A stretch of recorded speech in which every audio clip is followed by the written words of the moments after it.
Bonjour, je suis Didier Mazier, je vous souhaite la bienvenue. Cette semaine, nous allons nous intéresser à Photoshop et en particulier à ce que l'on peut faire pour améliorer le grain de peau.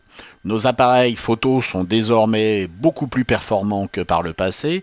L'avantage, c'est qu'ils font de très belles photos, mais l'inconvénient, c'est qu'ils vont capter absolument tous les défauts. Nous allons donc voir simplement comment nous pouvons améliorer des photos au niveau du grain de peau, tout en restant bien entendu réalistes.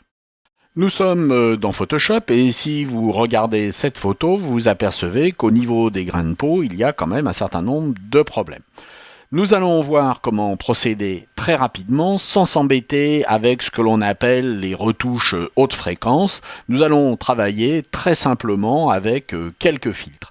Nous allons ici afficher les calques, dupliquer notre calque, commande J ou CTRL J, selon que vous êtes sur Mac ou sur PC. Et une fois que vous êtes sur ce calque, eh bien, nous allons effectuer une sélection par plage de couleurs et nous allons sélectionner la coloration de la peau. Nous allons donc sélectionner ici tout ce qui a une couleur par rapport à la peau. On pourrait travailler avec éventuellement les tons rouges. On pourrait travailler également avec les tons moyens. Mais depuis que nous avons la possibilité de sélectionner la coloration de la peau, eh bien, nous trouvons que c'est quelque chose de fantastique. Alors une fois que c'est fait, eh bien, nous allons faire commande J pour placer cette sélection sur son propre calque. Et vous voyez que maintenant, nous avons ici notre calque sur lequel nous avons la sélection de la peau. Je recommande personnellement d'atténuer légèrement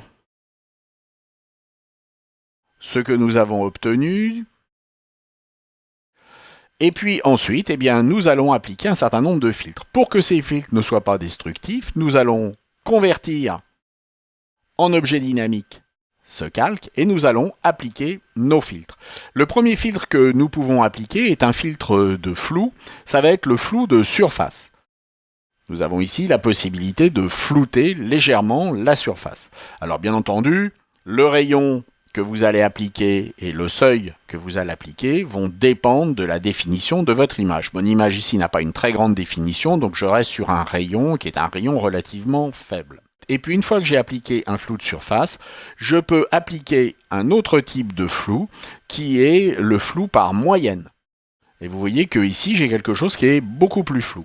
Alors on va rester sur une moyenne d'environ 15 pixels ou 10 pixels en ce qui concerne ma photo.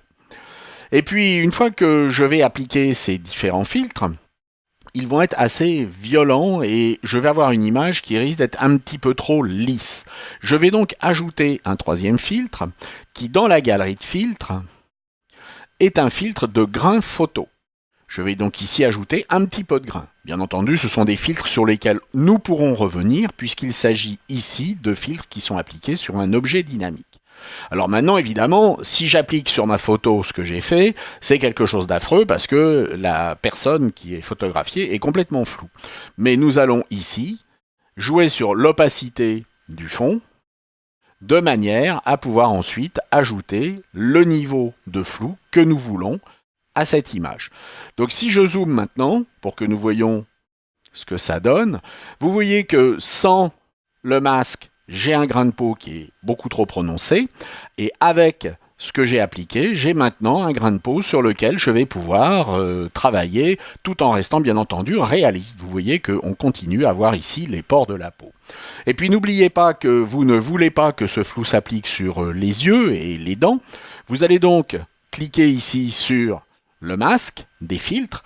Vous allez prendre un pinceau avec du noir. Vous allez bien entendu régler la taille de ce pinceau. J'appuie sur la touche CTRL et ALT en même temps, tout en cliquant. Ça me permet de régler en temps réel à la fois la dureté de mon pinceau et puis également sa taille. Et vous voyez que je suis en train ici d'enlever sur les yeux mes effets. Donc je retrouve de la netteté sur les yeux. Je peux le faire également ici sur les dents et les lèvres. Vous voyez qu'en temps réel, nous récupérons de la netteté sur les lèvres et sur les dents. Bien entendu, c'était une photo avec du grain, donc le grain va rester. Mais très rapidement, je vais avoir quelque chose qui va être beaucoup plus joli et puis qui restera, bien entendu, réaliste. J'espère que cela vous a intéressé, vous donnera un moyen de travailler rapidement sur vos photos et puis de faire plaisir à vos amis. À très bientôt. Au revoir.